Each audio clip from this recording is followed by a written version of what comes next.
Lost media is something we hear about all the time. From forgotten movies, to lost tapes, to the games that slip through the cracks. But sometimes the media that isn't completely lost might be the most interesting. Instead of being gone forever, it's just buried, waiting to be rediscovered. Today we're talking about one of those hidden gems that didn't disappear entirely, but never found a place among the iconic RPGs. This is DarkStone, a classic RPG from 1999 that somehow got left behind. Despite everything it had to offer, it has little to no dedicated fanbase today, no active subreddits, and you won't find an online community trying to keep it alive today. But I believe it's one of those RPGs that got ignored and now deserves a second chance. So let's dive in and take a look at why I believe DarkStone is one of those forgotten RPGs that may be worth revisiting.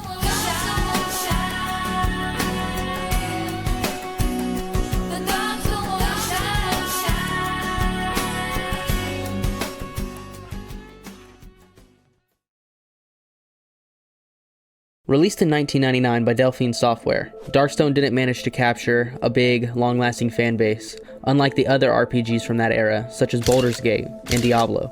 There's no dedicated subreddit, no big Discord servers, not even an active fan site. Occasionally you'll find scattered posts about it on RPG forums, but for the most part, DarkStone remains a hidden gem buried in time.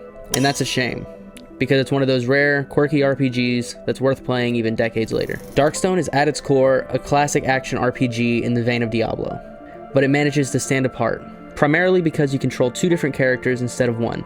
This opens up for a lot of tactical potential. You can switch up between your characters on the fly, each with different skills and gear, creating a tag team dynamic that's both strategic and satisfying. Want to lure enemies into a trap? Set one character into an ambush position, run your other character out to aggro a few monsters, and then switch back to take them down from both sides. It's a simple setup, but one that feels incredibly rewarding, and that isn't even including the multiplayer. Now, my brother and I never got to play together as kids because we only had one dinosaur of a computer growing up, but now 15 years later, here we are getting to relive memories together. There was an issue though. Being such an old game, it took a bit of work for me and my brother to figure out how to play co-op, but eventually we figured out that only the LAN play works now, so when we finally got it working, you could say we got a little bit carried away. Hey, it's you, what's up, hey?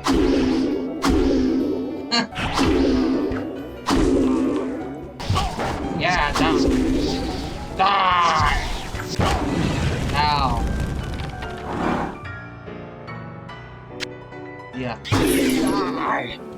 Die! Welcome.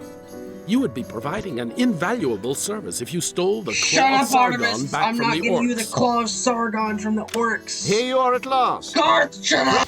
Help! Please, help! I died. Now, as for the story, it's pretty much just what you'd expect from an RPG from the late 90s. The big bad guy, known as Drac, has cursed the lands, and you, the hero, must collect the 7 pieces of the mystical time orb to defeat him. But honestly, the story isn't what draws me back to DarkStone. Instead, it's the game's low-poly aesthetic, and how beautifully it captures that isometric perspective that defined early RPGs on PC.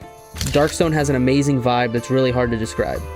Maybe it's the way the textures look in the soft glow of that classic low-res lighting, or the iconic interface style that feels distinctly retro.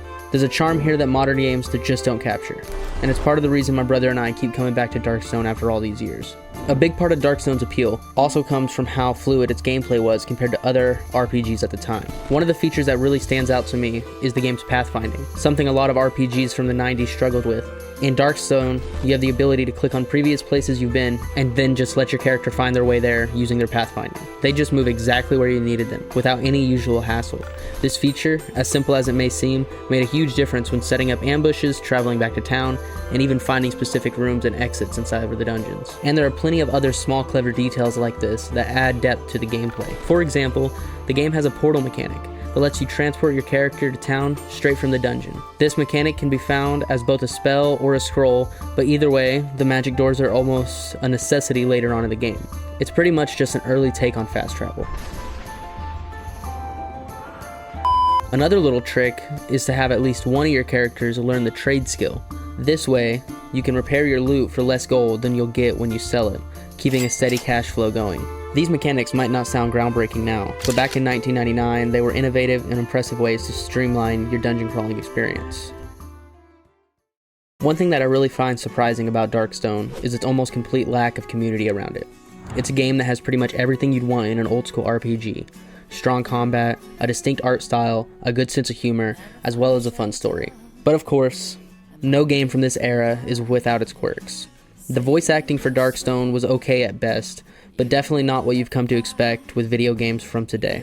Characters sound stilted, and dialogue often feels awkward. But if you're used to RPGs from this period, you'll know this was par for the course. And honestly, it's part of the charm. Back then, low-budget games didn't have access to the same voice acting resources we take for granted today, and DarkStone is a perfect time capsule for that do-it-yourself approach. One of the more unique things about DarkStone is how flexible it was with your characters and inventory. For instance, you could casually transfer items between save files, and even share characters with friends by sending them your character file. This was well before cloud saves or cross-platform profiles, so having the ability to share your best character builds was a big deal. Before a certain patch, players even found ways to duplicate items across saves, and while this feature was mostly patched out, it's a fascinating look at how some of the dedicated players found ways to push the game's limits. But despite all these features, DarkStone was never truly mainstream, and it hasn't had a staying power of something like Diablo 2. Part of that could be due to its release as a late entry on the original PlayStation, where it struggled without mouse and keyboard support or multiplayer. Even the Steam version had mixed reviews, with users reporting various bugs and the inability to use full screen. DarkStone might not be the best known RPG, but it has a unique charm and a depth that's worth exploring, especially if you're a fan of RPGs and the genre's roots. It may not have a dedicated fan base or an active community today, but that's part of what makes it so special. In a sea of games that are constantly being remastered and re-released, DarkStone quietly stands in the shadows, a forgotten classic that's still just as fun to play as it was decades ago. So if you're up for something a little different, then maybe it's time for you to rediscover this lost gem for yourself. But yep, that's all I got.